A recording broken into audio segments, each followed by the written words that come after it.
Hello guys, sa videong ito ay papakita ko sa inyo ang prutas na natikman ko dito sa Thailand, ngunit yan sa Pinas hindi ko natikman or nakita man lang. Ang local name pala ng prutas na ito dito sa Thailand guys ay sala. Ang tawag naman dito sa salitang English ay snake fruit. Dalawang klase na pala ng snake fruit ang natikman ko dito guys.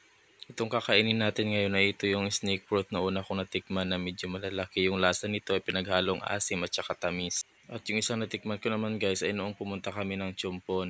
Mas maliliit yun compared dito sa ating kakainin. At sa kanilang lasa naman guys ay hindi sila nagkakalayo. Nagkakaiba nga lang sila doon sa kanilang texture kasi yung mas maliit yun yung mas malambot. Itong malalaki kasi guys kapag kinain mo ay para ka lang kumain ng langka na hinog dyan sa atin. Siya nga pala guys, mas masarap kainin ito kapag in-store mo muna ng mga ilang araw. Para kasi sa akin guys, kapag tumatagal mas lalong sumasarap yung kanyang lasa. Kaya tinawag pala na snake fruit ito guys kasi yung balat niya ay halos kahalintulad lang ng balat ng ahas. Nung unang makita ko nga ito talagang amazed na amazed ako. Pero based sa research ko guys, itong snake fruit pala ay nag-originate siya doon sa Indonesia at hindi dito sa Thailand.